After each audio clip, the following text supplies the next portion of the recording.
Pois é, queridos irmãos, estamos aqui nos preparando para esse nosso momento de compartilhar da palavra. Então, esse momento aqui é de ajeitar essa câmera. Como todo domingo, vamos organizar aqui para poder focalizar melhor, para a gente não ficar meio estranho no ângulo da gente estar compartilhando aí. Só vou procurar acertar aqui. Vamos ver, queridos e amados em Cristo. O Senhor vai nos ajudando, né, amados? O Senhor vai nos conduzindo, nos formando e assim fazendo com que a nossa rotina se transforme em continuidade. E esse é o milagre que só o Senhor pode fazer. Vamos ver aqui mais um jeito aqui. Só um pouquinho.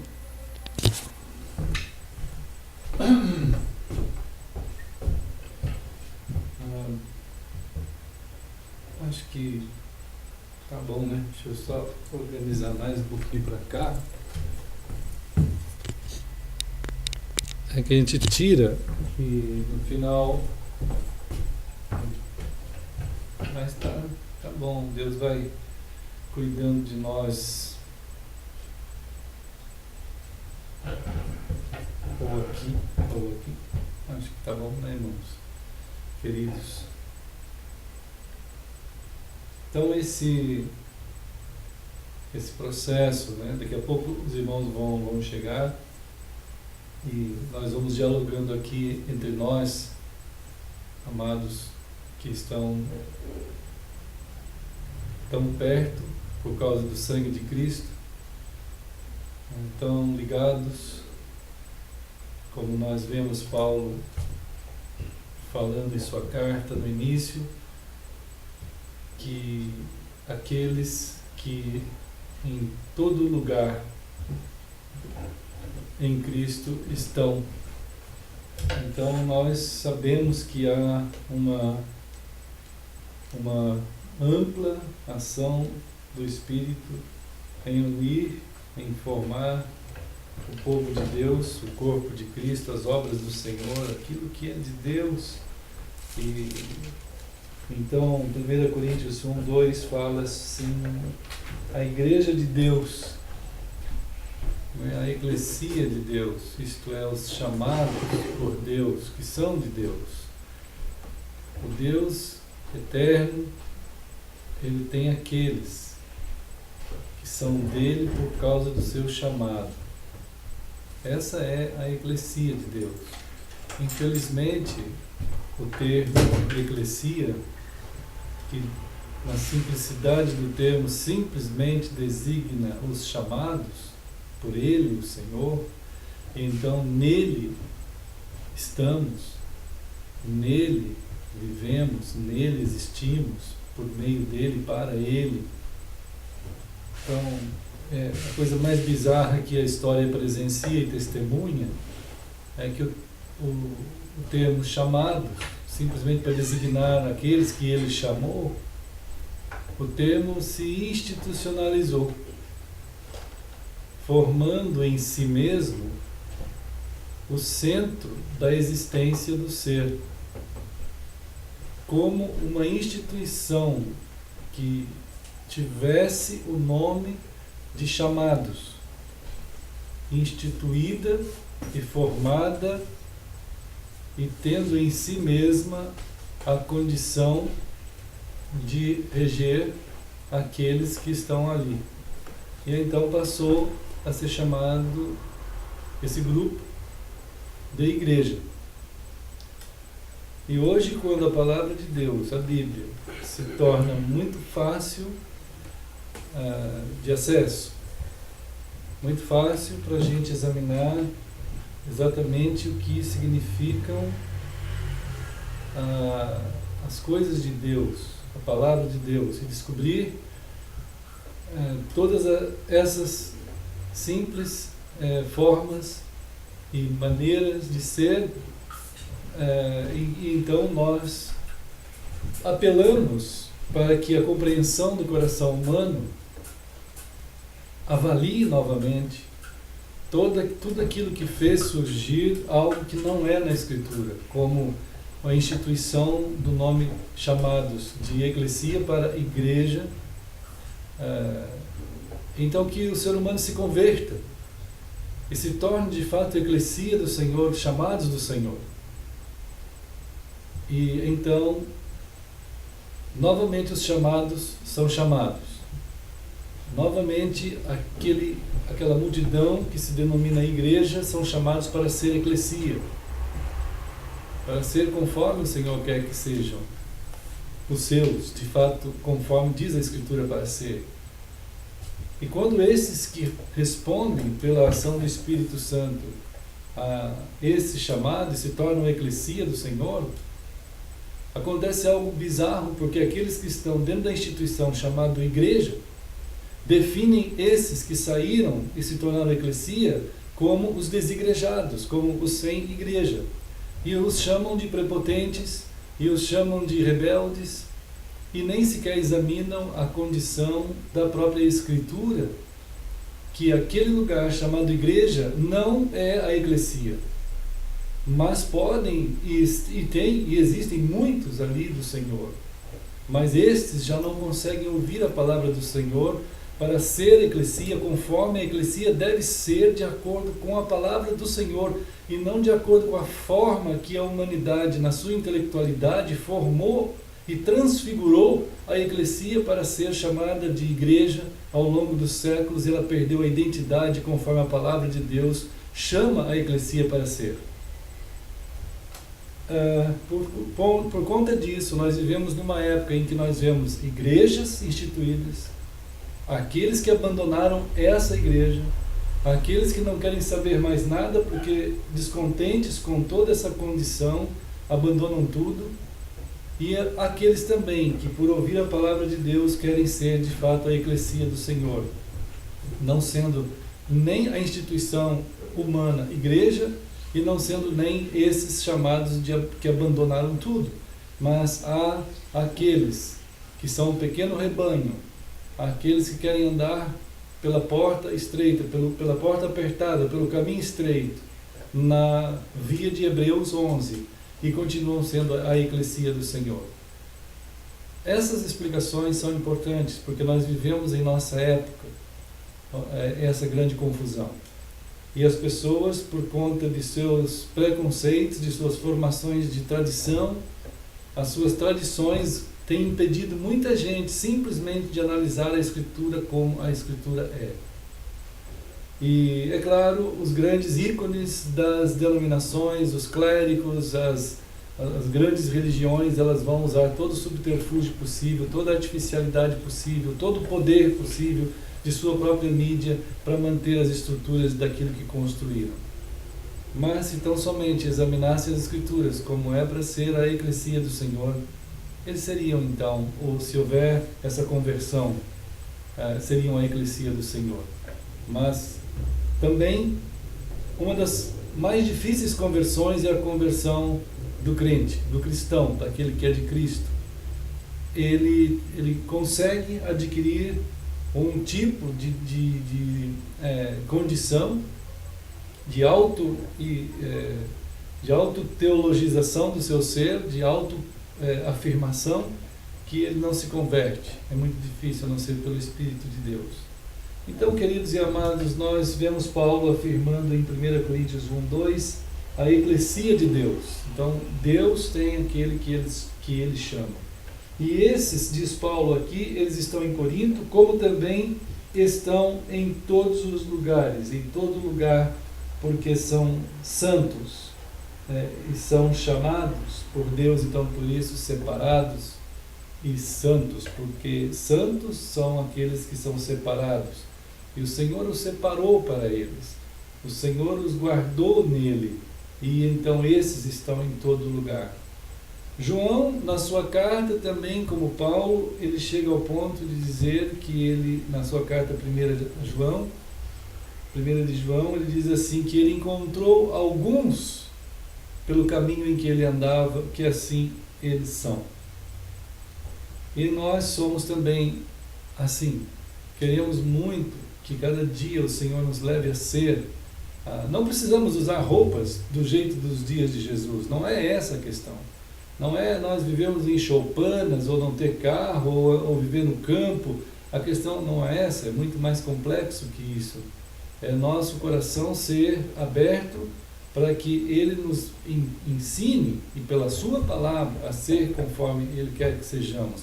A sua eclesia, basicamente, são chamados por Deus pessoas que se reúnem como família de Deus em suas casas, porque casa é um ambiente familiar, é um ambiente que expõe a estrutura correta, conforme se deve haver, para que um ser humano cresça com toda a sua dignidade, que Deus fez assim, o ser humano surgir de um lar, de uma família. Assim também é a sua eclesia. Ela forma-se como família de Deus, como casa de Deus, como comunhão familiar de Deus. E isso não se enquadra em qualquer um sistema montado como religiosidade denominacional, ou clerical, ou de hierárquica, alguma coisa assim, em que haja ascensão de um sobre o outro. O único cabeça que há é Cristo, e todo mais é corpo que segue e serve ao Senhor.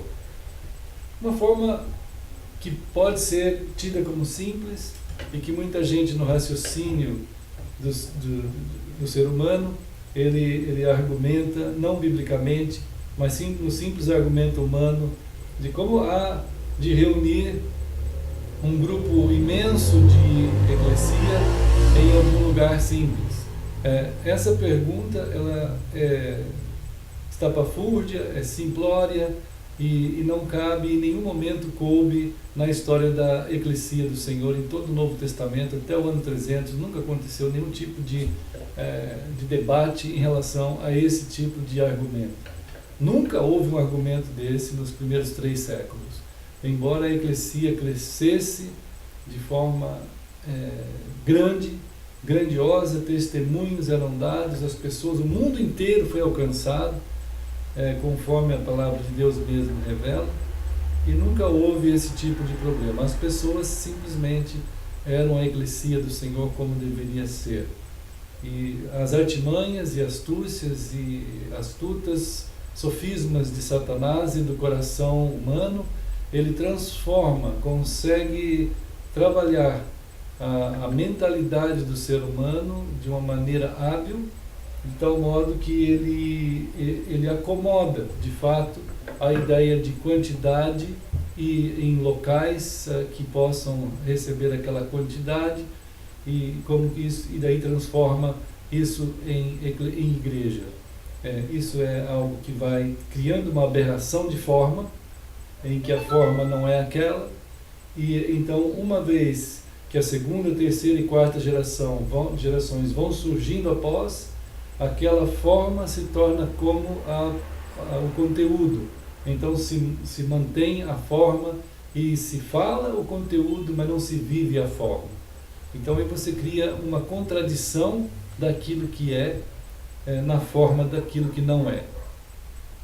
E o povo então vive uma mentira, uma contradição assim através de 17 séculos, e hoje nós chegamos a esses dias em que, pela graça de Deus, muitos têm aberto as Escrituras, como nós temos aberto as Escrituras e percebido essa aberração, e o Senhor tem nos mostrado pela sua palavra. Não há revelação de nenhuma forma a não ser pela palavra, e vamos perceber a simplicidade e a pureza da complexidade de Cristo, e nós queremos muito ser assim, e tanto isso seja o conteúdo em nosso entendimento, quanto a forma em nossa prática de vida. Então, queridos, assim nós vamos continuando, e por isso mesmo temos falado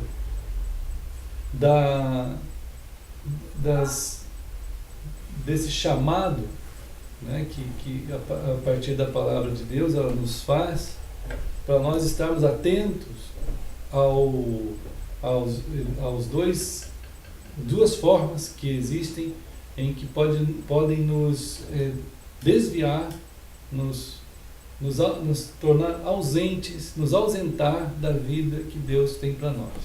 Temos pensado sobre isso nesses dias. Deus, o eterno Deus, Ele tem para nós, seu povo, uma condução de vida, uma forma de vida, e nessa forma de vida, nesse conteúdo, nessa maneira de viver, nós vemos alguns sistemas que tentam trabalhar, tanto diabólico quanto da própria consciência humana, dessas duas vias, que podem nos ausentar, nos tirar fora da vida que Deus tem para nós.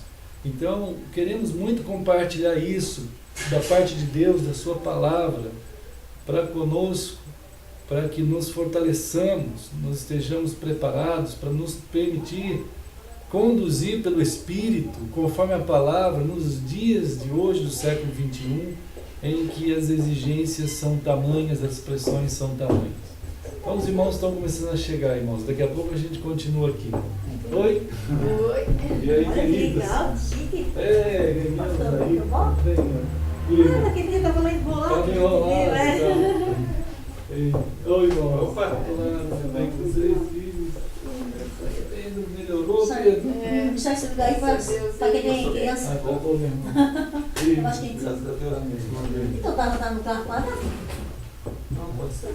Oi, Esther. porque o carro está aqui, então aqui. Você deixou o carro para o pé. Não, acho que não. Não, eu estou lá dentro do carro, com certeza. Ah, tá. Com certeza. Ai, a mulher está bem agora, graças a Deus. Graças a Deus. Depois de um mês quase. Né? Todo mundo, né? Acho que foi uma coisa meio Tá todo mundo assim. geral, Essa né? semana eu fui na casa das minhas primas lá no Campinas. Nós estamos passando uma tosse, Ah, que batalha, né? gripe forte, uma dor no corpo. A gente tem também, de tanto falar com muitas pessoas, a gente está ouvindo de toda parte esse tipo de gripe fortíssima, né? Graças a Deus, não deu. Foi mesmo, porque não é fácil. Foi uma luta para todo mundo. Não, a Eunice e a Rosana deram para ela, deram dois, esse e um outro. Aí eu tive de a rainha do estilo. Tem um outro que é de princesa, né? Aí mostra tem assim, eu tenho tipo uma régua para desenhar roupinhas. Aí tem um monte de coisa. Pois é. Olha o Pedro olhando para ti aí. Depois veio dormir uma soneta, mas Coisa não assim, tipo de moda. Não deu nada o som. Assim, de desenhar,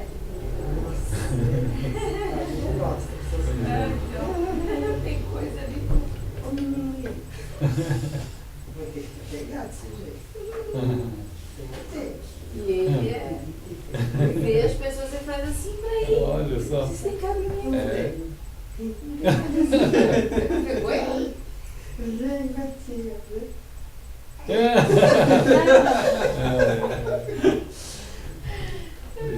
Pode ver, Então. Pois é, amados. Estamos continuando, né? Eu acho que isso aqui é uma lâmpada. Depois eu arrumo. Caiu, soltou embaixo o tripé dela. Tem uma. Ele quebrou mesmo. Eu preciso pôr um arame ali para segurar o tripé. Depois eu vou arrumar. Não dá pra pegar. Aquela Aquilo ali. É igual a esse.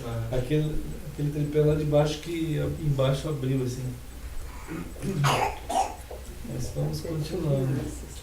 Ah, é? Vai ser couro, né? Olá, irmãos. Boa noite. Boa noite, entrem. Boa noite. Nandan, Daphne. É? Então, amados, a gente está continuando, né, nesse caminho, nessa palavra. E a palavra em 1 Coríntios capítulo 1, versículo 2, nós temos uma exposição da presença da eclesia, né, do povo de Deus, né, da presença do povo de Deus na terra, né, em todas as partes. E Deus tem mesmo esse propósito, né, de estar povoando a terra com aqueles que são dele, com o propósito de estar dando uma notícia, né, de que há uma redenção acontecendo, né, há algo sobrenatural acontecendo, né, há algo que contrapõe a toda a bestialidade humana, né, toda a bestialidade do mundo, toda a devastação que há, e toda a forma mais tosca e déspota e terrível de viver. Então Deus, Ele, só por Ele mesmo, que há a possibilidade de que a pessoa viva, né? Viva, tenha vida, e não seja conduzido por qualquer tipo de ideologia humana ou tentativa, artifício, e nem mesmo pelas sugestões e opressões do diabo. Então só tem um jeito disso não acontecer. É quando Deus, esse Criador do universo, e com esse poder, com essa graça que Ele tem, Ele alcança vidas como as nossas, como seres humanos estão aí, devastados. A palavra dele chega e alcança uma pessoa. Só esse poder, né, que há em Deus para conduzir a gente em vida. E esse chamado que vem da parte de Deus e alcança uma pessoa nesse estado de devastação, esse chamado e alcança, a gente vê pela Bíblia inteira, né? Toda a Bíblia ela vai sendo o testemunho disso, né? De que há um chamado acontecendo. Lembra que começa esse chamado lá em Gênesis, né? No capítulo 3, no versículo 9, quando a palavra diz assim: onde estás? É um chamado, vem de Deus, né? Se não vier de Deus, a gente não vai saber nada. O ser humano, no máximo, houve tempos em que ele, e há ainda esse tempo, né? Assim, ele acha que algo maior que ele precisa estar junto com ele, para ele poder conduzir a sua vida, né? Então, esse fato místico, que é algo incompreensível, né, para o ser humano, até parece estranho isso, porque para ele compreender as coisas de fato, para existir, ele tem que ser dirigido pelo incompreensível, por aquilo que está além dele. Então, sem o norte de Deus, que é esse incompreensível com letra maiúscula, sem esse norte, ele vai gerar todo um artifício de incompreensão nessa área da incompreensão, e que não vai ter explicação, mas vai ficar solto na criatividade da incompreensão. É aí que fica uma confusão, né? De tanto isso parecer, às vezes até bizarro, esse lado da incompreensão, mas ligado a muita coisa bizarra, a gente está caminhando para uma época em que as pessoas estão perdendo até a ideia, ou até o valor de que esse lado místico, ele tenha algum valor. Não tem valor. Hoje, no século 20 e 21, principalmente mais agora, há uma sensação de ausência de valor nessas áreas, né? Por causa de tanta coisa bizarra que aparece por aí. Então, é um outro momento que a gente tem que saber dialogar com as pessoas hoje. Porque elas sentem que há algo errado no mundo. Não precisa muita coisa para isso ainda, né? Esse sentir que há algo errado no mundo é meio que ainda possível, né? Mas quanto às soluções, elas se transferem para o eu da pessoa, né? Como o eu da pessoa não tem soluções para dar, não tem. Então aí gerou um tipo de sentimento, olha só, que é assim, ó, vamos comer, vamos beber, porque amanhã nós vamos morrer. Isto é, vamos procurar o prazer a qualquer custo, enquanto der, porque a gente não sabe se sai de casa e se volta. Entendeu? Então, essa maneira de viver, né, tem gerado um tipo de vida que Jesus profetizou em Mateus 24. Em Mateus 24, Jesus disse assim, que a minha vinda, disse o Senhor, será como nos dias de Noé, porque as pessoas comiam, bebiam e davam-se em casamento. Isto é a filosofia hedonista, né, que a gente chegou nela. As pessoas estão querendo, não tem solução, o mundo está podre, as coisas estão mal, né, tudo que é tipo de voz já surgiu e já falou, então não tem jeito, então o jeito é comer, beber e se regalar, comer, beber e se divertir, porque vamos morrer mesmo. Então Jesus disse que ia chegar um tempo que seria assim, e nós já chegamos nesse tempo, né? E esse tempo conjuga essa profecia o tempo todo. Então nós temos que saber, temos que estar prontos tanto para guardar o nosso coração nesse ambiente, quanto para dialogar com as pessoas que estão ao nosso lado, que vivem isso aí, né, irmão? É claro que Noé, quando começou a construir a arca, ele foi alvo de zombaria, né, irmãos? Foi alvo de zombaria, isso a gente sabe, né? Mas, oi, tudo bem, irmãos? Daniel, tá bom?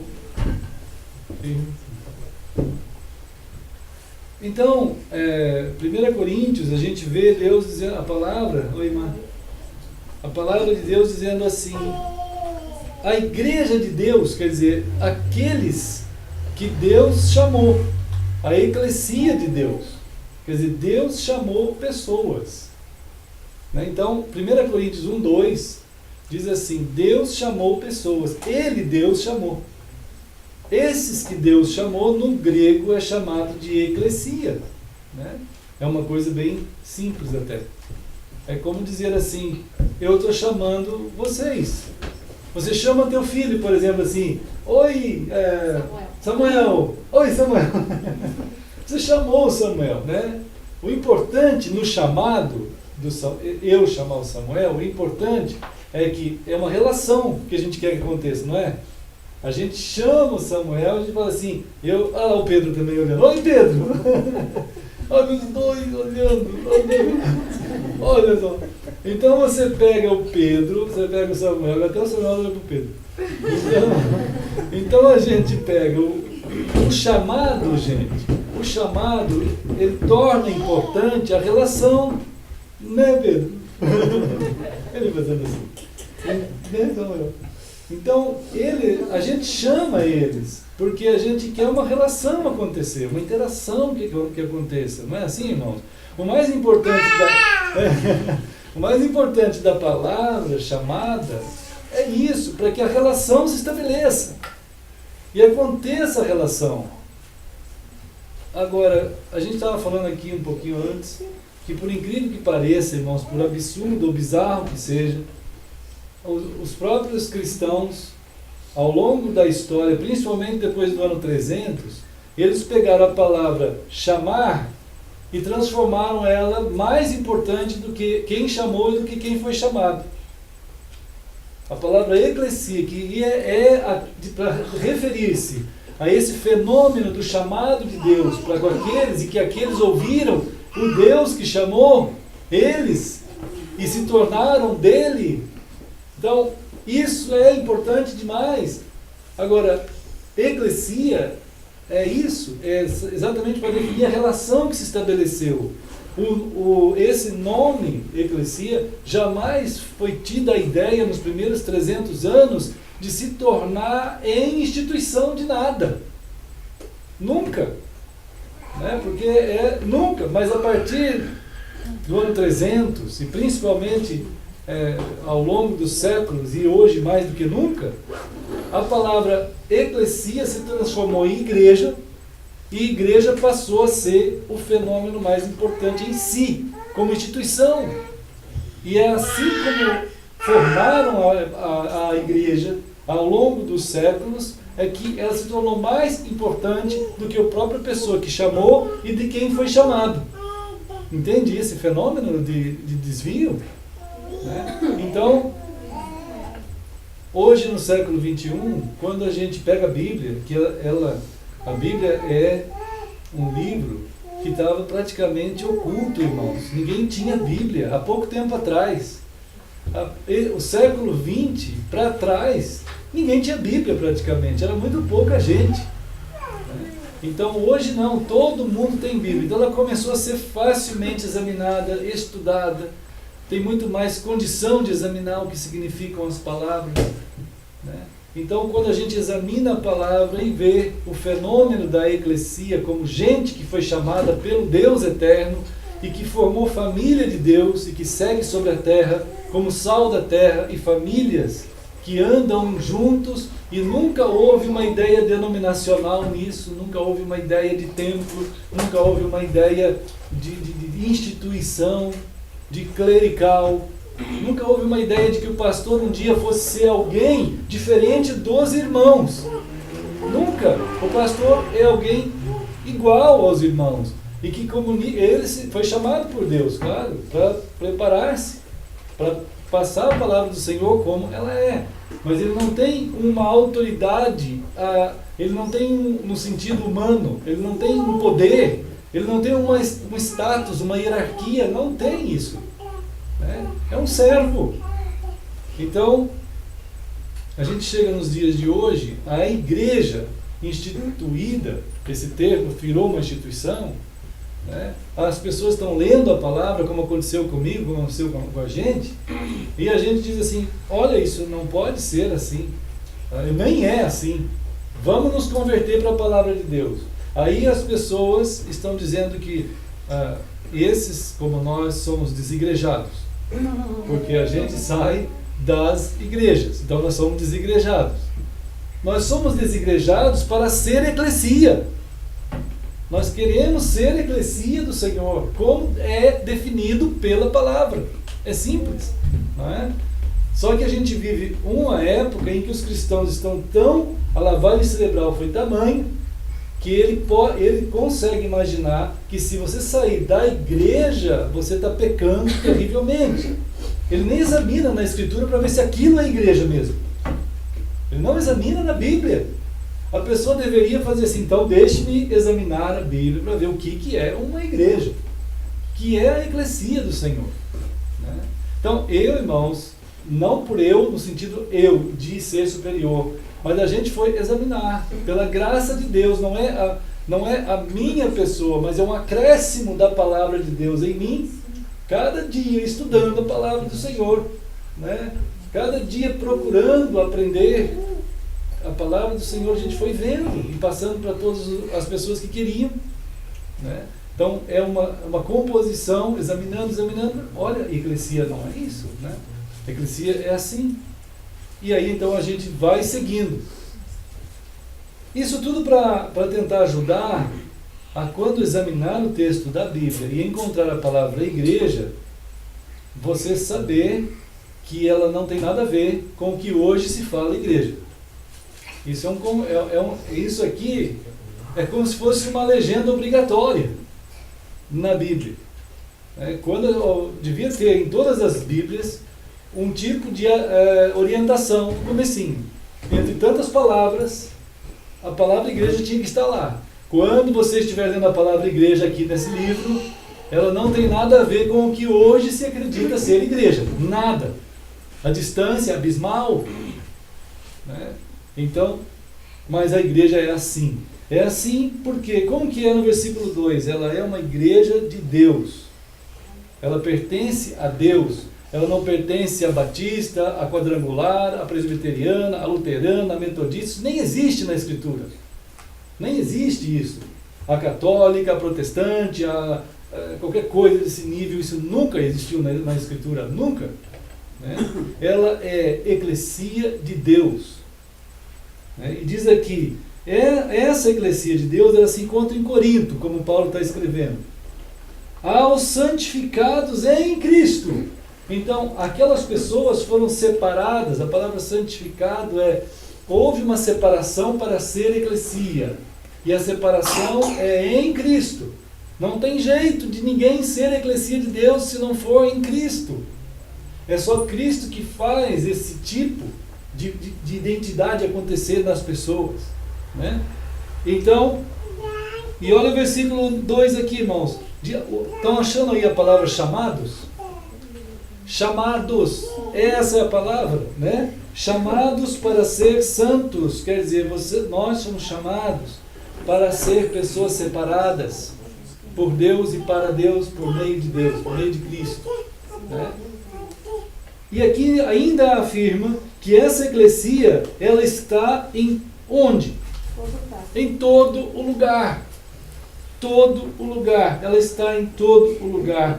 Onde tem pessoas que invocam o nome do Senhor Jesus Cristo, eles são eclesia do Senhor. Né? Então, é algo que não tem uma dimensão que você possa mensurar, que você possa colocar geograficamente. Ela está inserida na geografia, mas ela não pode ser medida pela geografia. Né? Ela está em toda parte, está em todo o lugar. João, na sua primeira carta, ele diz que ele encontrou alguns deles pelas andanças na vida dele. Né? Eu encontrei alguns de vós, pelos lugares onde eu ia. Eu estava andando e encontrava alguns de vocês. Entende? É tão impressionante isso. Nessa caminhada da eclesia, irmãos, nós vamos encontrar um mundo assim, né? Numa situação que ele está devastado, tanto pela mentalidade pessoal, né, do ser humano, quanto pela ação do diabo. A Bíblia chega ao ponto de dizer que o mundo jaz no maligno. Né? O mundo jaz no maligno. E o coração humano, ele está à parte de Deus. E o coração humano é alvo, né, também de uma ação diabólica. Ele é alvo da ação diabólica, realmente, ele é alvo. Até em Efésios 6, a gente tem uma afirmação também, que a gente tem aqui, tomar cuidado, né? Porque tem uma ação, há uma batalha acontecendo, né? Efésios capítulo 6, vamos dar uma olhadinha em Efésios.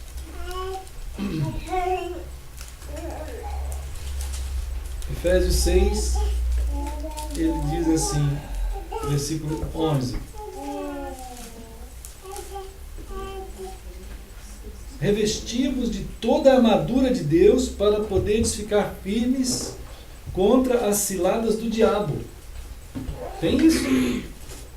Tem as ciladas do diabo. E além, ainda mais, ele diz aqui: a nossa luta não é contra a carne, não é contra o sangue e a carne, e sim contra principados, potestades, dominadores deste mundo tenebroso, contra forças espirituais do mal nas regiões celestes. Estão vendo? Há uma revelação de uma situação, de um inimigo terrível. Né? De um inimigo terrível. E diz aqui ainda mais: tomai toda a armadura de Deus para que possais resistir no dia mau. Irmãos, nós somos alertados de que dias virão em que serão dias de muita luta na nossa vida. Mas, estando em Deus, estando em Cristo, que é a única forma que há de nós derrotarmos esse ser maligno, é a gente estar em Deus, nos fortalecendo em Deus. Cada dia que passa, a palavra de Deus deve estar em nós mais e mais sobre a nossa vontade. Então, a nossa vontade, ela precisa aprender a ser submetida à vontade de Deus todo o tempo. Todo o tempo. Porque a gente não sabe o dia mau, quando é que vai ser. A gente não sabe. Então, todo o tempo é um treinamento.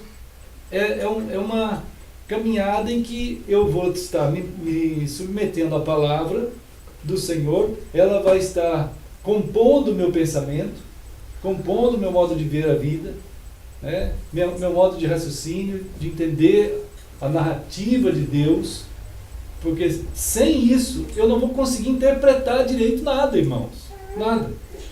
Eu não vou interpretar direito os acontecimentos, não vou interpretar direito o presente, o passado, o futuro. Oi, irmão. O cuidado tão grande, né, que Deus tem com a gente, com a sua palavra, é para dar continuidade a nós. Quem não tem condição de ter continuidade, a única coisa que tem é rotina, irmãos. É rotina. Rotina é uma desgraça, né? É uma coisa muito ruim, porque é uma coisa que não tem uma vida em si mesmo.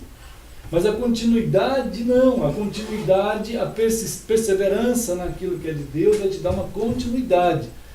E nessa continuidade, para que seja sadia, saudável, a palavra de Deus está regando, a partir daqui, dos textos de Deus, o nosso modo da nossa inteligência, nosso modo de ser pessoa. Então, esse tipo de envolvimento da gente com a palavra de Deus precisa acontecer o tempo todo. O tratamento que eu dou à palavra de Deus precisa acontecer sempre, como um ato de amor.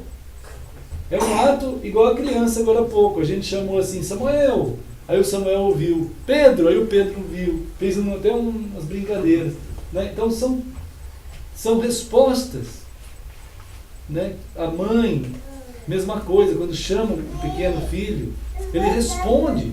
Quando Deus está nos chamando, a palavra, o chamado que Deus faz para sermos santos, não é algo inerte, não é algo estático. A santidade é uma continuidade, irmãos. A santidade significa uma continuidade em que você tem a oportunidade de guardar o teu ser o tempo todo, cada vez que for agora, né? Cada momento que é agora em ti, tu sabe que Deus tem uma provisão. Deus tem uma provisão para o teu filho. Que bênção, irmãos! Eu poder chegar para o meu filho lá no Rio de Janeiro, para os irmãos que estão longe, e dizer assim, Deus tem uma provisão para você agora, para o teu agora. Ele tem.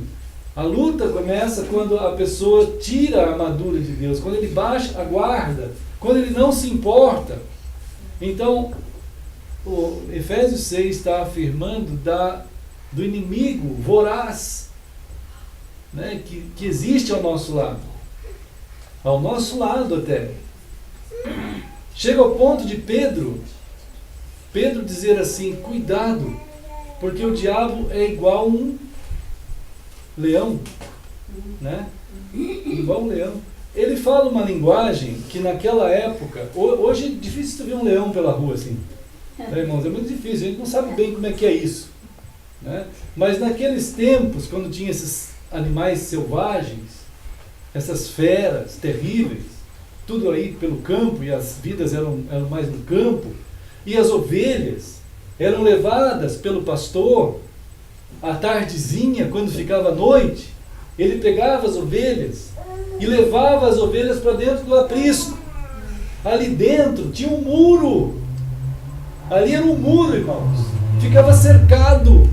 Ali tinha um pastor que zelava pela vida daquelas ovelhas e olhava ao redor.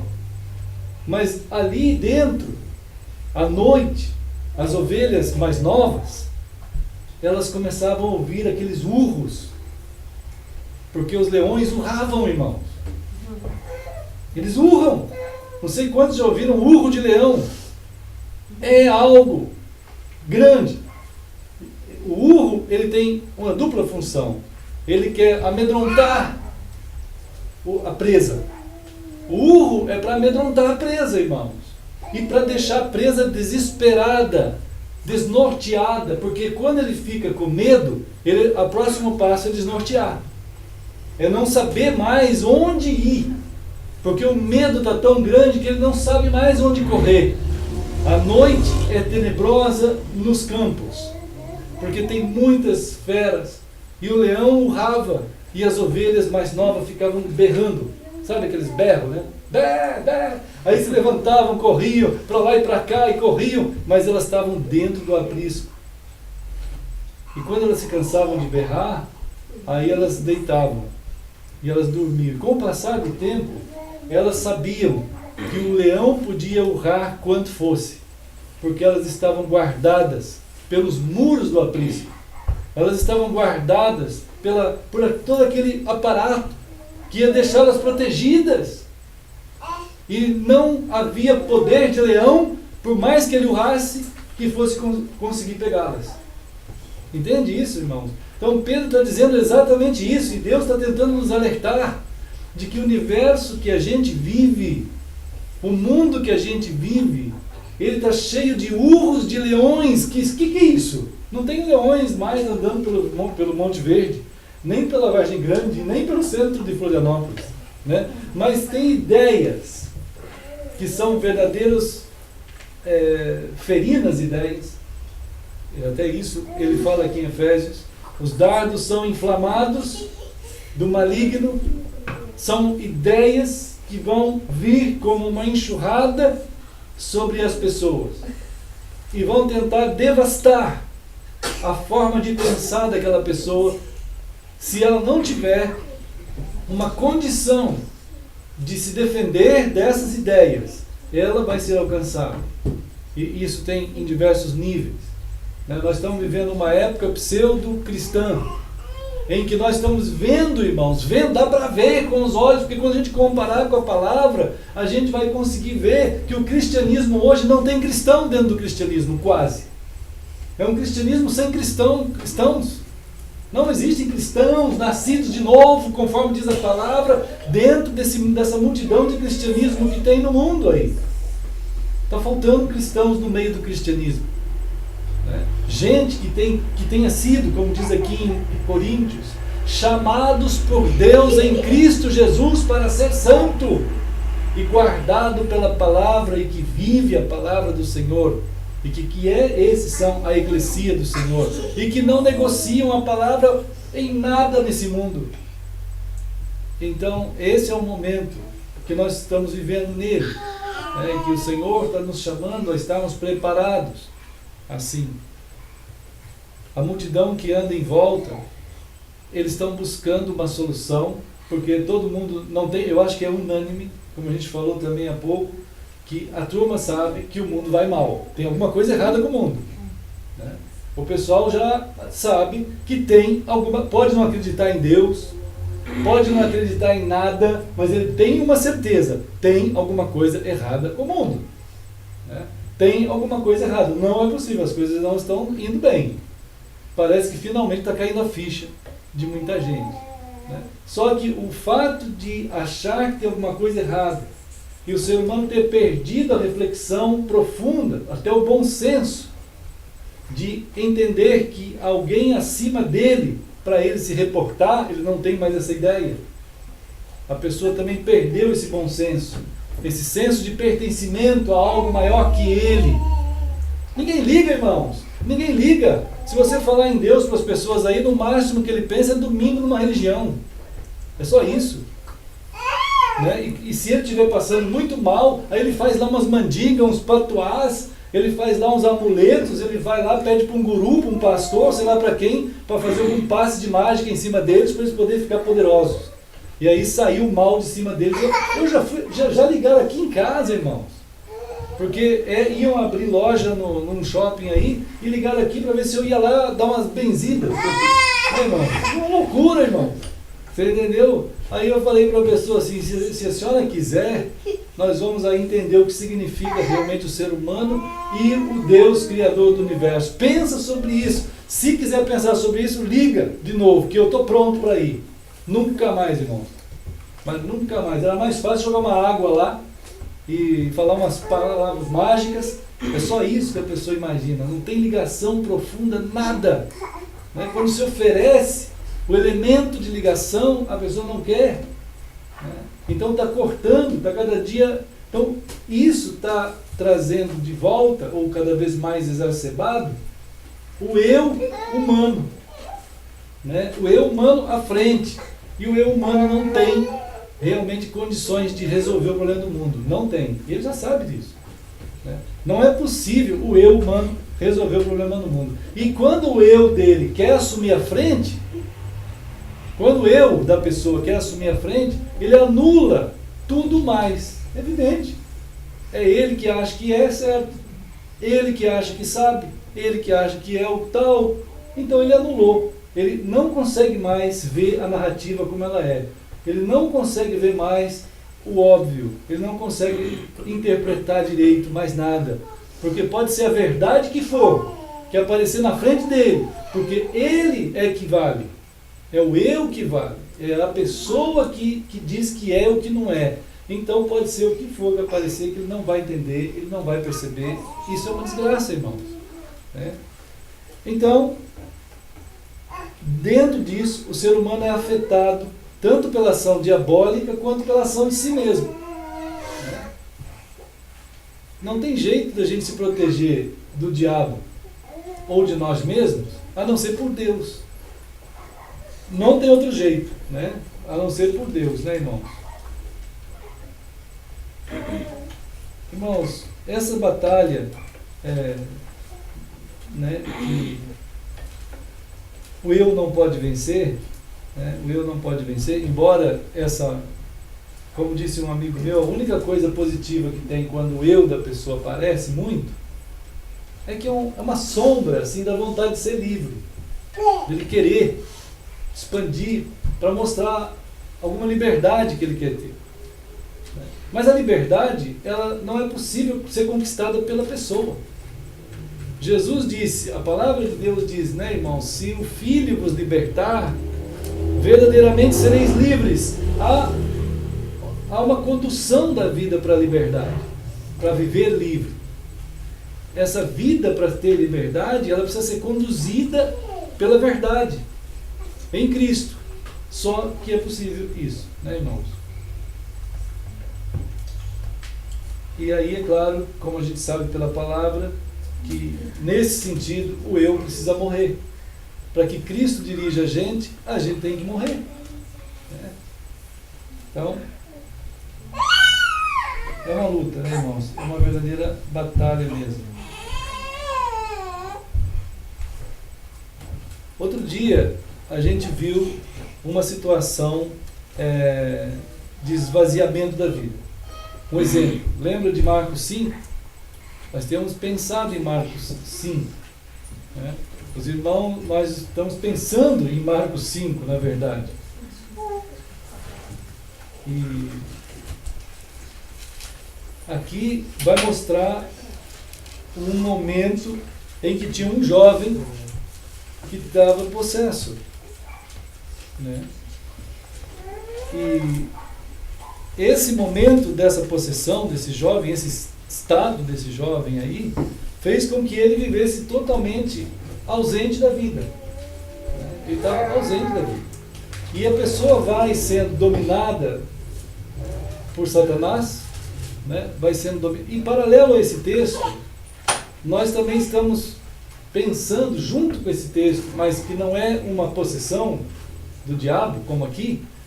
Eu acho que é uma possessão do eu, pelo eu mesmo. É o livro de Eclesiastes.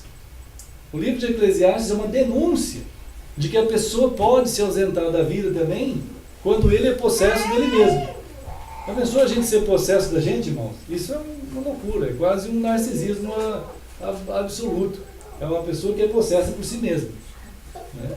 Então, Eclesiastes, ele denuncia, ao mesmo tempo, junto com eles, as duas vias em que nós temos que ter muito cuidado para caminhar na nossa existência, a humanidade. Uma é quando o diabo mesmo toma a pessoa, que é esse caso aqui. Né? Então, nesse caso de Marcos 5, diz o texto que veio do sepulcro um homem possesso. Ele ficava lá no cemitério, né? No cemitério não tem fantasmas, mas no cemitério tem gente assim também, pode acontecer, gente possessa, né? E ele vivia lá nos sepulcros e não tinha, olha o texto 3, diz que nem cadeias, né? Nem com cadeias, quer dizer, nem com correntes ele podia ser preso, não tinha como. Ele despedaçava essas cadeias, essas correntes. E diz o versículo 4, um pouco mais sobre isso, que muitas vezes preso com correntes e tudo, elas eram quebradas por ele, os grilhões despedaçados. E ainda ele coloca, não havia ninguém que podia prendê-lo, ninguém. Então há uma ação diabólica acontecendo na terra, há uma ação satânica direta acontecendo na terra, e ali aquele jovem estava totalmente sem juízo. Tanto é que o versículo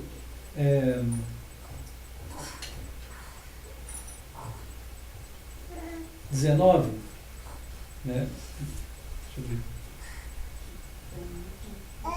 Não, 15, desculpa, irmão. Versículo 15 diz aqui que ele estava agora assentado, né? Assentado, quer dizer, era uma pessoa que não conseguia ter paz. Ele não conseguia ficar sentado, calmo num lugar, né? A pessoa não tinha essa condição.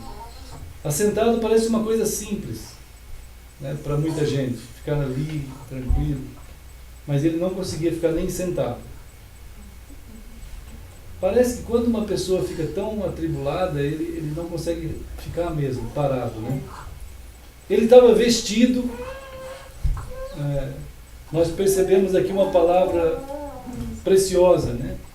Porque Jesus, a palavra de Deus diz que quando Adão e Eva, eles pecaram, eles estavam nus e tentaram fazer uma roupa para si. E eles não conseguiram se vestir direito, adequadamente perante Deus. Então Deus foi lá, matou uma ovelha, derramou o sangue daquela ovelha, pegou a pele da ovelha e vestiu eles. E eles foram vestidos por Deus. Aqui também foi Cristo que os vestiu com a sua graça. Depois ele estava composto ali, né? E em perfeito juízo. Isto é, aquele juízo que começa no senso de que tem alguém maior que ele já não tinha, ele já não tinha nem mais o senso dele mesmo. Foi restituído a ele, né? Foi restituído. Então as pessoas temeram.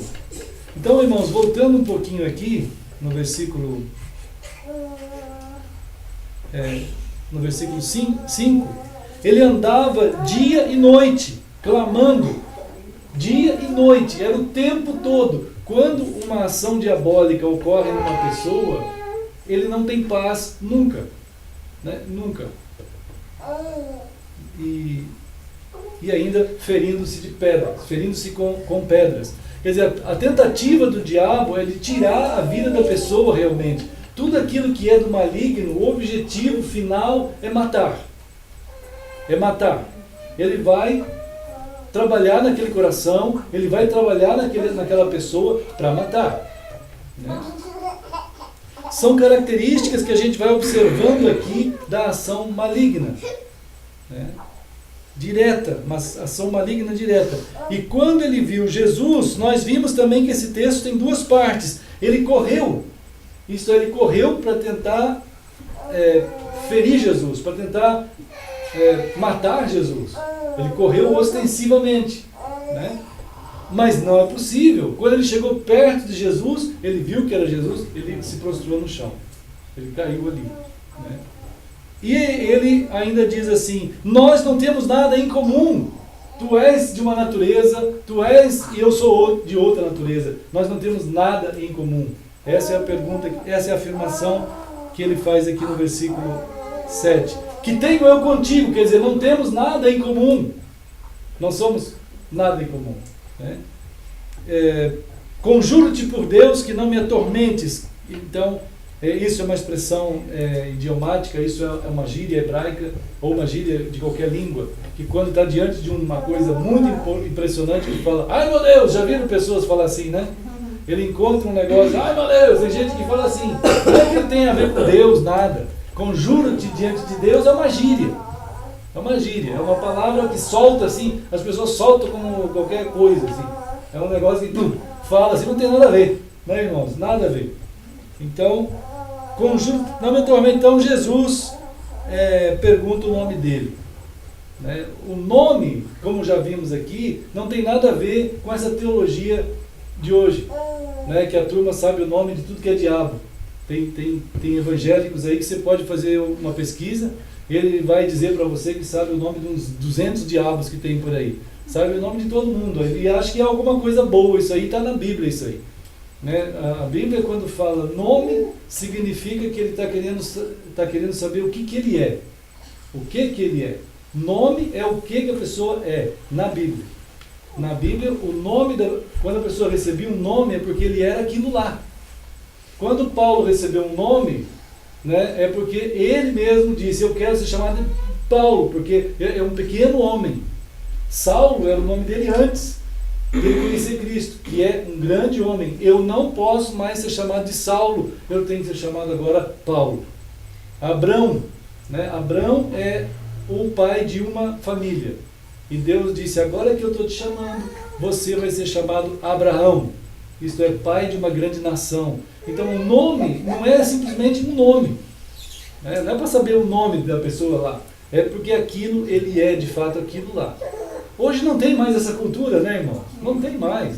Hoje as pessoas procuram nome pela revista, mistura nome, faz uma bagunça e depois põe qualquer nome.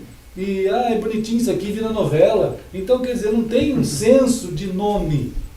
Não tem nenhuma ideia. O nome tem que ser a ver com a personalidade. E é uma mensagem profética que você faz para o teu filho. Não pode ser qualquer coisa. Até nisso a gente se esvaziou. Né? Eu me lembro aquela vez que a gente estava estudando a Bíblia com aqueles amigos seus, da Margarida, que vieram da China, que eles estavam aqui em Florianópolis, e eles começaram, eu disse a eles assim, olha, vamos estudar português. Eles queriam que eu ensinasse português a eles. 1 ano ensinando português para eles. Aí ensinando português. Mas no começo, eles gostam demais de história, né? Então eu disse, eles perguntaram qual livro nós vamos usar. Aí eu disse assim, eu tenho um livro muito bom de história. O livro é esse, ó. Oh, mas que maravilha! Olha que tamanho de livro de história, vamos pegar. Aí todos unanimemente quiseram esse livro para estudar português. E nós começamos a estudar, irmão. E conforme a gente ia estudando português, eles iam ficando maravilhados. Primeiro texto que nós fomos ler, Gênesis. Eles ficaram maravilhados de saber a história da criação, sobre o Deus eterno, queriam saber sobre esse ser, queriam saber sobre essa pessoa que fez tudo isso, que eles não tinham ideia. Né? Então começaram a saber. Chegou uma hora que eles falaram assim, professor, nós agora queremos ter nomes aqui do Brasil. E nós queremos que o Senhor separe para nós nomes desse livro. Porque nós queremos não só separar o nome, mas nós queremos saber o significado. Irmãos, eu fiz um estudo sobre nomes e significados da Bíblia. E oramos. Oramos aqui em casa, lá não orei, mas oramos aqui em casa. Aí fui lá e falei para eles assim, estão aqui os nomes, estão aqui os significados. Agora vocês podem ler e vocês podem escolher. Irmãos, foi uma semana para eles lerem e escolher. Depois foi um ritual. Foi um momento especial que aí eu fui dar nomes a eles. Eles falaram, o senhor vai ter o privilégio de dar o nome que nós escolhemos para nós. Aí eu dei nomes a cada um deles. Irmãos, no final do ano, metade deles tinha entregue a vida a Cristo. Metade tinha entregue a vida a Cristo. E o centro budista que ia ser aberto em Santa Mônica não foi. Né, irmãos? Foram embora para São Paulo porque não tinha muita gente para abrir. A maioria era cristão. Agora, eles vieram aqui em casa, compuseram corinhos, cantaram aqui, deram presentes maravilhosos. Sabe, irmãos, que coisa preciosa é a palavra do Senhor. que vai restituindo a pessoa aquela identidade que só Deus pode fazer a gente ter, né? Então, a gente estava ensinando aquele ano inteiro aquelas pessoas e o Senhor foi abençoando, né? Foi trabalhando naqueles corações ali. E é claro que havia uma série de ideias estranhas. E há uma série de ideias estranhas no coração humano em qualquer uma situação que a pessoa nasce e vai caminhando nessa vida, eles vão aprendendo coisas muito estranhas, vão vivendo coisas muito esquisitas, né? Mas o Senhor vai trabalhando com a palavra dele e vai alcançando as pessoas, né, irmãos? Aqui em Marcos 5 também diz assim: qual é o teu nome? Né? Qual é o teu nome? Então, aqueles espíritos disseram assim: legião. É um só que disse, né? É interessante assim que ele fala, aqui tem uma, na verdade ele está dizendo assim, não é o nome, ele está dizendo aqui tem uma legião. Então já entenderam a questão do nome, né? É o significado. E o significado é que dentro desse homem tem uma legião. E o Império Romano, quando ele dentro do exército, legião é 6.000 soldados. Dentro daquele homem, provavelmente tinha 6.000 demônios. É uma coisa terrível, irmãos, devastadora. 6.000 demônios dentro de um homem, de um jovem. Que coisa absurda, né? Que pode acontecer com uma pessoa ser possesso por 6.000 demônios. Um demônio já é uma coisa terrível, 6.000 é uma coisa terrível vezes 6.000. Né? Então, certamente era o líder deles. E ele foi lá falar com Jesus. Né? Aqui tem uma legião, tem 6.000 demônios. Né? Então, teve aquela conversa e a gente sabe o resultado aqui. E a bênção muito grande é que Jesus tomou uma postura ali em frente àquele homem, e só em Cristo, irmãos, só em Cristo que o ser humano pode ser livre. E diz aqui, pode ser restaurado, como lemos agora há pouco, que ele pode ser livre dos demônios. Não tem outro poder para livrar o ser humano dessa ação diabólica e dar a ele de novo a capacidade de estar assentado, estar no seu lugar, né? Estar vestido, estar em perfeito juízo. E aquele moço disse assim: eu vou contigo, eu quero ir contigo. No versículo 19, Jesus disse assim: não, você não vai comigo, você vai para a tua casa e para os teus, e você vai começar na tua casa a falar a eles o que o Senhor fez por ti, né? Então, às vezes eu fico vendo assim, muita gente tem tido uma dificuldade muito grande de entender que o alvo principal de Deus para alcançar as pessoas é dentro da nossa casa, dentro da nossa família, né? As pessoas que estão com a gente, né? Ele viu isso, ele ficou lá, ele foi para a casa dele. É claro que ele não ficou só na casa dele, diz aqui que ele começou também a proclamar em Decápolis. Né? Decápolis eram 10 cidades. Então, numa região de 10 cidades, que eram pequenas em relação a hoje, né? Hoje seria como se fosse 10 bairros nossos aqui. Mas ele era uma pessoa muito conhecida, né, irmãos? Muito conhecida pela devastação terrível que tinha acontecido com ele. E agora ele estava ali, dizendo para as pessoas sobre Jesus Cristo, né? Esse ato diabólico que invade uma pessoa, só tem um jeito, né, da gente vencer isso, né, irmãos? É em Cristo, não tem outro jeito.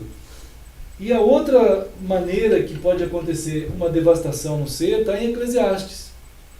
Né? Eclesiastes é um texto que Salomão afirma que se a gente tentar viver somente por nós vamos estar envolvidos num tipo de vida, irmãos, que é tão baixo, tão miserável, é tão pouco, né, que nós vamos estar sendo conduzidos a uma ausência das profundidades, do que deveríamos ter para nós como pessoas. Né? Até ele usa o termo vaidade. Né? Lembra desse termo? Os irmãos sabem, Salomão usa muito esse termo. Né? Vaidade de vaidade, isto é, há uma nulidade. Há uma nulidade, isto é, há um afastamento, há uma ausência da profundidade. Há uma ausência da dimensão mais alta que nós podemos e devemos ir, temos que ir. Irmãos, nós como pessoas, nós somos chamados, como falamos há pouco, para ir à dimensão onde Deus está. E se tu não chegar, se você não for, é uma nulidade, é uma vaidade. E é possível que, sem diabo algum, o ser humano fique nessa situação de nulidade. Sem nenhum diabo, sem nenhum. Ele possesso por ele mesmo. Salomão, ele afirma, eu fui possesso por mim mesmo. Eu tentei fazer de tudo que eu fosse capaz de fazer como rei. Eu tinha ouro, eu construí um palácio e revesti as paredes de ouro. Né? Uma vez, uma pessoa me mostrou a casa revestida de ouro também. Né? Aí eu fiquei pensando naquilo. Né? Mas é uma coisa assim estranha, né, irmãos? Mas ele disse assim, eu tentei nas festas, nas baladas. Salomão falou assim, eu fiz tudo que é balada que eu como rei podia fazer. Já pensou, irmãos, um rei rico que nem é Salomão. Quantas baladas ele podia fazer? Todo dia. Ele diz a Bíblia que ele tinha 700 esposas e ainda 300 de reserva. Né? Uma loucura, uma pessoa meio, né, estranha até. Mas ele tinha tudo isso aí. Então as baladas de Salomão eram uma coisa impressionante. Né? E ele fez baladas o tempo todo. Aí ele tentou pelo ouro, dinheiro, muito ouro. Né? Ele falou, eu tentei ver se com ouro eu alcançasse aquelas ansiedades que a alma do ser humano quer chegar. Não vai chegar, irmãos, é impossível. A coisa não tem esse poder. Qualquer coisa que for é menor do que tu.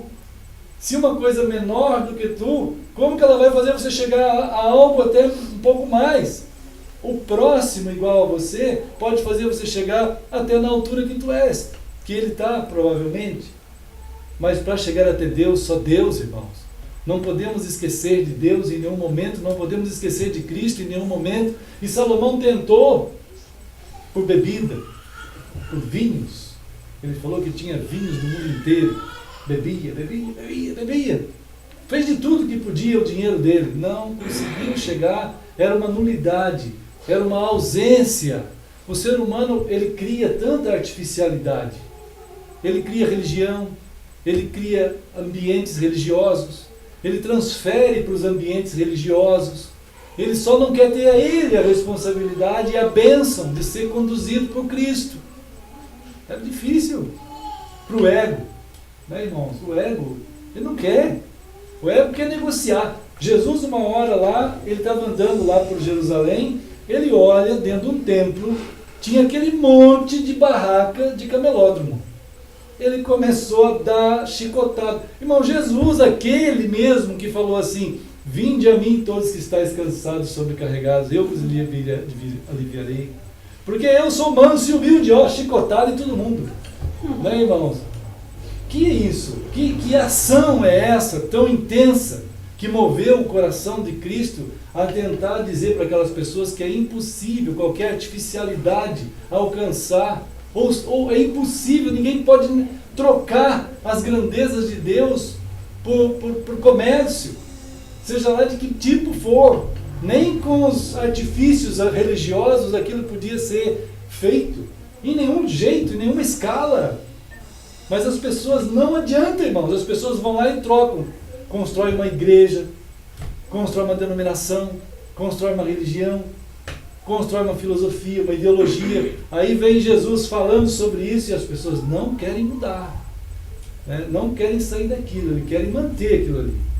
Como aqueles donos dos porcos ficaram indignados com Cristo, porque os porcos se perderam no abismo, esses cambistas, esses negociantes da coisa sagrada, eles também ficaram bravos com Jesus. Qualquer um que vai apontar um erro, um equívoco, corre o risco de ser afrontado. Pedro fala isso, que aqueles que querem viver piedosamente em Cristo serão perseguidos. Nós seremos perseguidos, nós seremos aviltados, nós não seremos compreendidos. Não é que a gente quer isso, eu não quero isso, nem Cristo, nem ninguém. Mas não tem jeito, é uma clareza tão grande que vai expor aquilo que não é, né? Para que as pessoas saiam daquilo e entrem na relação do chamado de Cristo, né, amados? Então, Eclesiastes, ele também revela uma possibilidade de alienação da vida, irmãos. É uma legião de ideias que vem na cabeça da pessoa que não corresponde com a palavra de Deus. Quantas ideias a gente está podendo olhar para nós e ver assim cada dia, peraí, eu vou conferir na palavra. Mas se você nunca confere nada na palavra, a tua mente não está preparada para criticar nada. Na hora que vier uma ideia que é até legalzinha, a pessoa vai. Irmãos, eu vejo nesse Facebook aqui que é um vamos dizer assim, em termos de ferramenta, eu uso, escrevo um monte de coisa lá também, mas ao mesmo tempo, irmãos, uma quantidade de nulidades, de bobagens teológicas, de bobagens filosóficas, de bobagens ideológicas, estão acontecendo ali o tempo todo. Tem coisas boas, né? É claro que tem, mas eu vejo o seguinte, não tem como evitar isso aí, não estou falando para jogar fora o Facebook, nem eu vou fazer isso, mas o problema é que esse clamor é porque a maioria das pessoas, eles veem uma coisa mais ou menos escrita legalzinha, cai. Né? Até outro dia estava assim, olha a coisa mais absurda assim, agora é certo, saiu na Rede Globo, o Facebook vai cobrar R$5 de cada um, ou não sei o que, essas coisas ridículas. E um monte de, mas se você compartilhar isso, você não vai ser cobrado. É aquele monte de gente compartilhando, irmão. Isso é a coisa mais baixa, de nível mais ridículo que tem e o pessoal acredita. Né? Agora, tem aquelas outras mais pesadas, que a maioria não sabe definir mesmo. Essa turma já cai. Agora, tem aquelas outras, coisas políticas, coisas filosóficas, coisas teológicas bem elaboradas, né? Sobre Deus, sobre a postura política, sobre a postura de ética, de moral. E a pessoa não tem capacidade de pensar e vai aceitando. Se não é no Facebook, é na vizinhança. Se não é na vizinhança, não é nada, que muita gente nem quer pensar. Muita gente nem pensar, pensa. Então, a alienação, a ausência, não pode acontecer. Nós somos chamados a participar da vida de Deus, da vida em Deus e por meio de Deus, pela palavra do Senhor. Né, amados? Então, o Eclesiastes está dizendo, se nós não tomarmos cuidado, nós vamos estar vivendo uma vida inútil. Aí uns carinhas fizeram uma música, nós somos inúteis. Não sei lá, uma musiquinha que teve um tempo atrás aí que rolou pela mídia, né? Nós temos inúteis. Não, irmãos, umas coisas bem esquisitas assim. Mas muita gente até canta isso mesmo, porque é uma nulidade. Mas Eclesiastes já está dizendo isso, não seja inútil, não é para ser. Né? Ele termina Eclesiastes no capítulo 12, dizendo, teme a Deus, guarda os seus mandamentos, que é algo o tempo todo. O tempo todo. Né, irmãos? A gente está vendo aí essa luta. Pedro, lá em 1 Pedro, ele fala assim, vamos ver. Primeira carta de Pedro, ele está dizendo assim, capítulo 5, 1 Pedro 5. Ele diz assim, 8 e 9. Sejam sóbrios e vigilantes, né? Sejam sóbrios, né? Sejam sóbrios, isto é, não pode substituir a verdade de Deus por nada. Sejam sóbrios, isto é, né? Aí já falamos, aqui ele fala que o diabo adversário anda em redor como um leão e ainda diz, olha, ele ruge. Está vendo? Procurando alguém para devorar. Como é que a gente pode vencer esse leão? Resistência tem que acontecer em nós. Temos que ter resistência na fé. Resistindo o diabo. Tem que acontecer em nós a sobriedade. Não podemos misturar, não podemos negociar a palavra do Senhor. Nós somos chamados para nos conduzir pela verdade. Não aceita nada que não seja a palavra do Senhor. Isso é sobriedade, né? Isso aí é sobriedade. Isso aí é o centro da fé. A fé é isso. Mas como a gente falou, hoje tem muita gente que afirma Cristo, mas não é sóbrio na palavra, nada. A palavra é negociada. Todo tipo de crença pode acontecer, né? Você pode ter, se você quiser batizar alguém, pode jogar água na cabeça. Se você quiser ter uma igreja, pode construir um templo. Até outro dia eu vi um artigo, até postei esse artigo, de uma pessoa que estava procurando um sócio para abrir uma igreja. Né, irmãos? O cara estava dizendo assim, o que eu quero é ganhar muito dinheiro. Se você fizer o trabalho certinho, você vai ganhar muito. O cara pôs lá, irmãos, estava procurando um sócio. Um negócio assim, mercadoria, como Pedro fala, mercadoria, né? Fazendo das pessoas mercadoria. No jornal ainda. E aí o repórter ligou. Aí ele falou isso, depois ele estava colocando tudo que o cara falou, né? É um negócio louco, assim. Então a gente não tem como assim, negociar nada a verdade. Então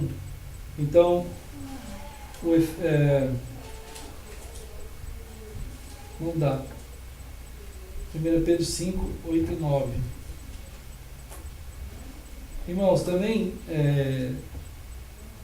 a gente tem um texto deixa eu ver qual que a gente pode ler aqui. Lucas 4. Vamos dar uma olhada lá em Lucas 4. A gente ser sóbrio é a gente conhecer a palavra, né? Então, se irmãos lembram, vão lembrar esse texto também, não tem como a gente não lembrar, mas veja só alguns detalhes que vão ver aqui. Lucas 4 tem a tentação de Jesus lá no deserto.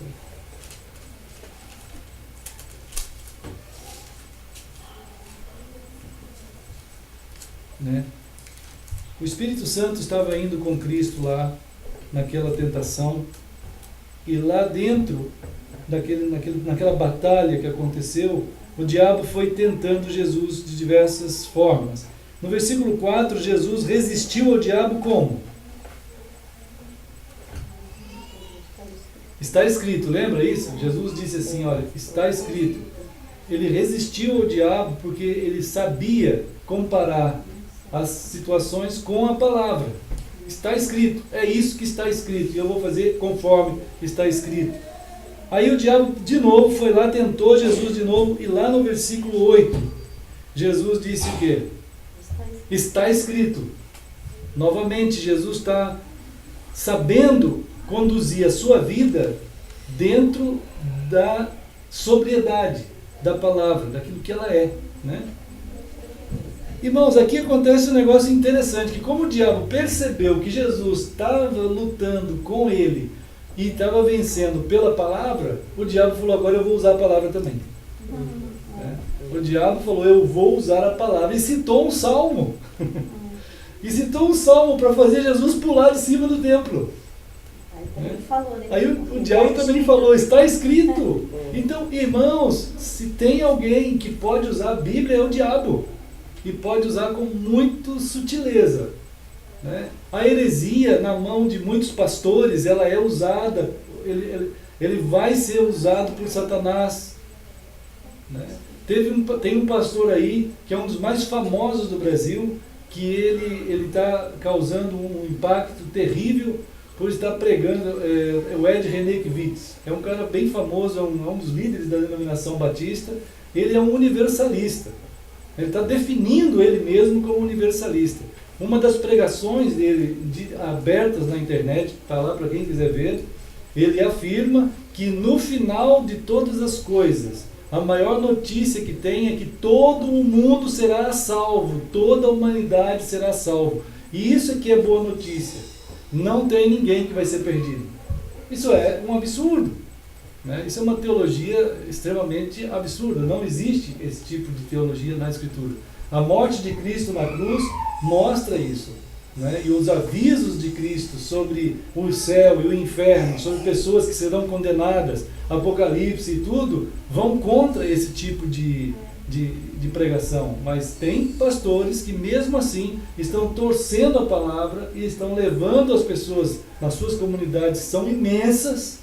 Então, ele tem uma forma de pregar por 40 minutos ali, que você vai vendo, se você não tiver a palavra, ele vai tentar afirmar pela palavra, que são textos estapafúrdios, ele tenta colocar Romanos, tenta colocar alguns textos assim, para afirmar o universalismo. Quer dizer, um absurdo quando ele pega um texto que afirma a ação do Espírito naqueles que são cristãos, ele querer dizer que é para todo mundo.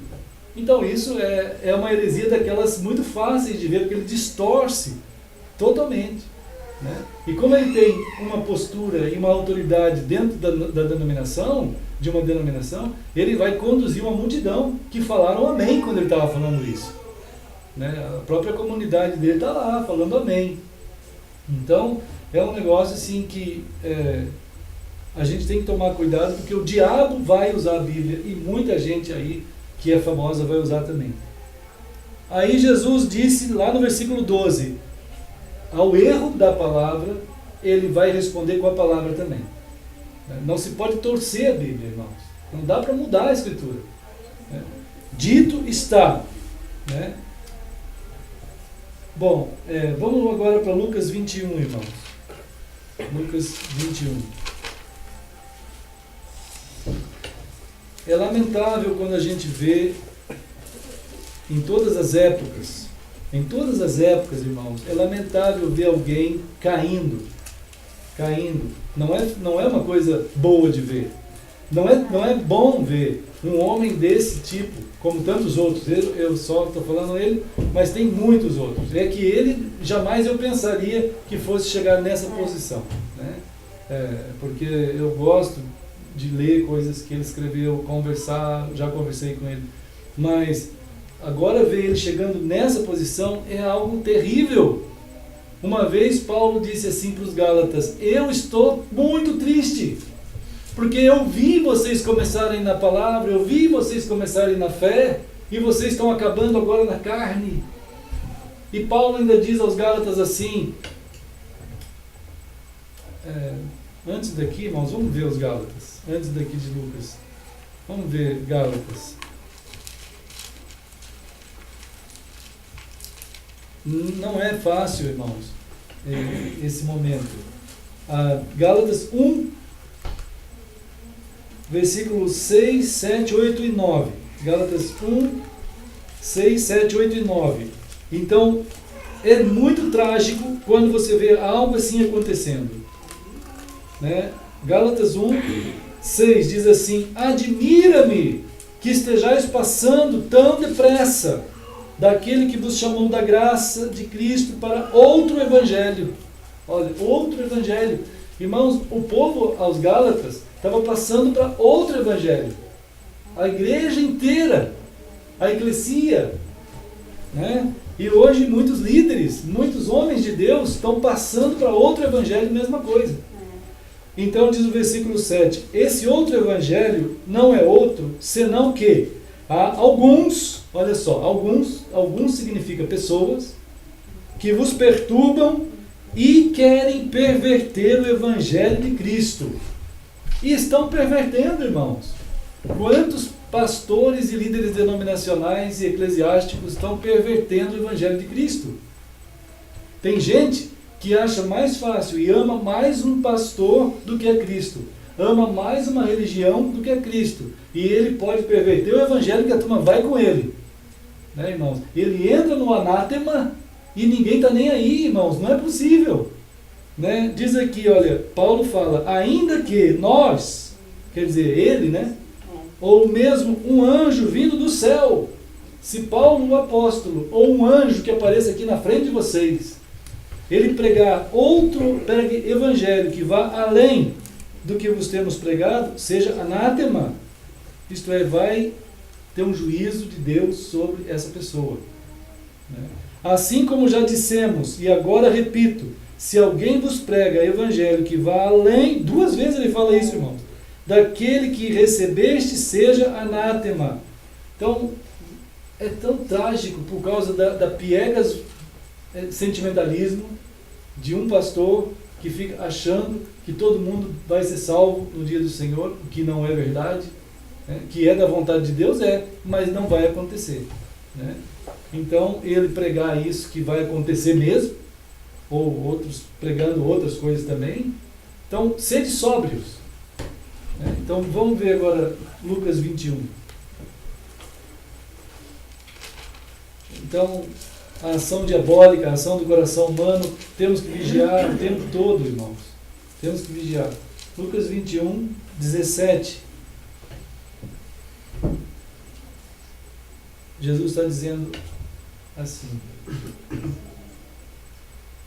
que de todos sereis odiados por causa do meu nome. Contudo, não se perderá um só fio do cabelo da vossa cabeça. É na vossa perseverança que ganhareis a vossa alma. Então, é claro que isso tudo é uma situação tão contraditória ao mundo que vai causar um impacto. Né? Não é que a gente queira causar um impacto, não é isso, não queremos fazer terrorismo com ninguém. Na verdade, a gente tem que mostrar a palavra, mas ao mostrar a sobriedade da palavra, onde as pessoas estão, nas posições em que elas estão, aquilo vai afetar aquelas estruturas que elas estão construídas. Então pode acontecer que a pessoa reflita e se converta, mas pode acontecer que não, que ele fique mais duro ainda e vá contra quem está tentando colocar. Né? Não vamos querer brigar com ninguém, nem fazer isso, nada. Mas expor a palavra, ser sóbrio com a palavra, pode causar ódio em cima da gente. E a perseverança, né, irmãos, é uma continuidade naquilo que é do Senhor. Aí. Isso é, diante de todo o mal que há, esse é o caminho da fé. Né? Esse é o caminho da fé. Sujeição ao Senhor. Irmãos, tem Salmo 24, né, que depois os irmãos podem ler. Ele afirma de uma maneira tão preciosa: quem entrará nos átrios do Senhor? Né? Quem vai estar nos átrios do Senhor? Né? Aqueles que abrem as suas mentes, as suas cabeças, ó portais eternos, e permitem que o Rei da Glória entre. Né? Que não tem restrição a Deus. Eu não vou ficar fazendo oposição à palavra. Então, você vai estar nos átrios do Senhor. Né? Então, queridos, acho que vamos agora celebrar o Senhor, depois da palavra do Senhor. A irmã Nancy vai pegar o pão, e a irmã Margarida vai tocar o hino, que nós vamos cantar para o nosso querido Senhor, que ele seja lembrado o tempo todo em nosso coração. Né? 286. Tá. Hino 286.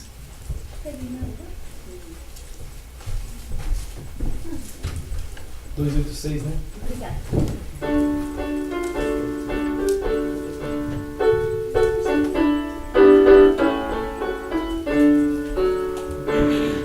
Seja bendito o Cordeiro que na cruz por nós padeceu. Seja bendito o seu sangue que por nós pecadores verteu.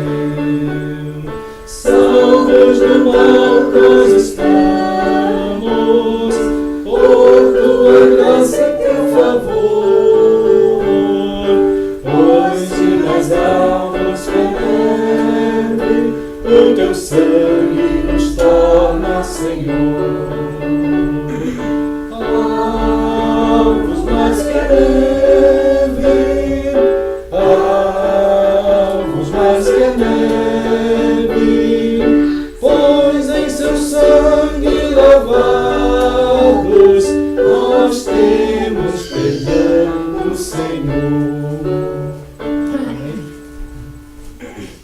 verdade, irmãos, é nesse amém que a gente quer muito afirmar ao Senhor que nós nos mantemos nele, né? Por causa dele mesmo. Então, em Mateus 24, Jesus estava reunido com eles e com muito carinho, com muito amor e com muita dedicação e determinação, Jesus está dizendo que ali estava o momento que eles estariam iniciando uma celebração profética, né? Que era ali que cada dia que eles estivessem juntos, cada momento que eles estivessem juntos, eles estavam celebrando essa comunhão por causa dele, o Senhor. E que Jesus realmente não estaria mais presente com eles. Ele não estaria mais. Mas na celebração do pão e do cálice, do suco, nós estamos celebrando que Ele é o alimento em nós para nos guardar até o dia que Ele mesmo vai voltar. E Ele mesmo vai nos dar a beber do vinho do céu, que é Ele mesmo, né? Então, Jesus tomou o pão e abençoou. Senhor, nós estamos também aqui na nossa época, continuando a dar graças, Pai. É o Senhor, e é por causa do Senhor, por meio do Senhor e para o Senhor que nós vivemos, ó Deus. Que haja o entendimento o tempo todo na nossa vida, de que a dignidade e a presença e a continuidade e a maneira profética de viver são dignidades que só no Senhor são possíveis. Ó Deus, e que o modo de viver em Ti é um modo precioso que o Senhor vai nos ensinando em Ti a continuar.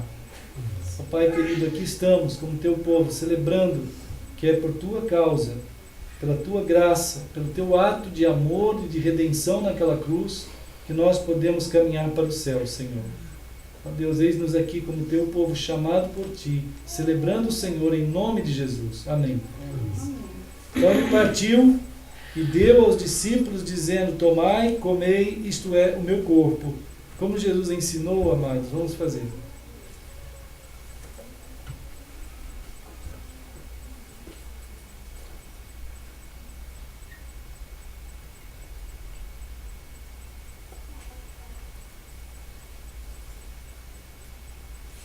Amém, né, irmãos? É pela graça mesmo do Senhor. Vamos cantar a segunda estrofe. Foi a espinhosa coroa que Jesus por nós suportou. Foram profundas as chagas que nos prova o quanto Ele amou. Chagas pureza para o indigno pecador, pois que mais alvos que a neve, o Teu sangue nos torna Senhor. Alvos mais que a neve, alvos mais que a neve, pois em Seu sangue lavados nós temos perdão do Senhor. Amém, né, amados? É verdade. Então, é por causa do Senhor que realmente Ele, o que Ele fez, que a gente tem essa vida no Senhor. E assim Jesus tomou o cálice e deu graças. Querido Senhor, aqui está o Teu povo, Senhor, a Tua eclesia reunida com família Tua, Pai. Cada um com os dons, os talentos, a dádiva no corpo que Tu deste. Nós estamos celebrando a vida nesse corpo que é só por Tua causa, Senhor. Nós estamos celebrando o dia que Tu nos salvaste, lá naquela cruz. O dia do alcance da nossa vida, do nosso tempo. O dia do chamado, quando Tu virás em glória e em poder acima de nós, nesse céu. Ó Deus, Eis aqui o teu povo celebrando, em nome de Jesus. Amém. Então, deu graças, deu aos discípulos, dizendo: bebei dele todos, porque isto é o meu sangue, o sangue da nova aliança, derramado em favor de muitos para a remissão de pecados. E digo-vos que desta hora em diante eu não beberei deste fruto da videira, até aquele dia em que hei de beber convosco no reino de meu Pai aquele vinho novo. Então, como o Senhor nos ensinou, vamos fazer.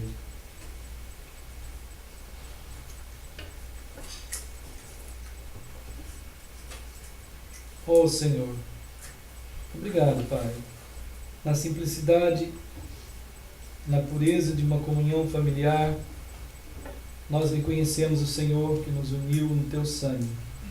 Anunciamos essa caminhada para o céu como família do Senhor. Te agradecemos em nome de Jesus. Amém. Vamos cantar então a terceira estrofe, né? Confessarmos e seguirmos na tua luz.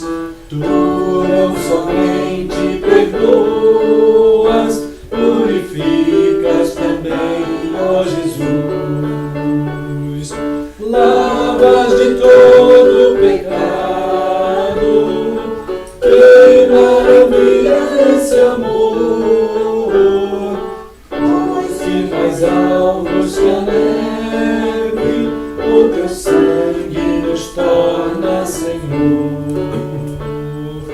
Alvos mais que a neve, alvos mais que a neve, pois em seu sangue lavados, nós temos perdão do Senhor. Então, queridos, nós tivemos ontem também um encontro lá no Irmão Naef, né? Foi tudo muito bom ali, os irmãos estão firmes, e também tivemos essa semana um encontro lá em Campinas, e eu fui lá no seu Zé, ele estava lá, e graças a Deus tem sido muito bem cuidado, ele está se adaptando bem, a gente pôde assim orar com ele ali, e até ele fala que não param de dar comida, porque é muita comida. Aí ele falou lá dos processos todos, mas a irmã Ângela, que cuida lá, que é a nossa irmã em Cristo, tem um carinho muito grande, um coração muito amplo. E tem uma outra também, que gosta muito dele, até ele falou: essa aqui é muito boa mulher, né? Que é uma senhora que também tem um cuidado muito grande. E eu falei: olha, seu Zé, quando ele me viu assim, né, ele ficou muito feliz.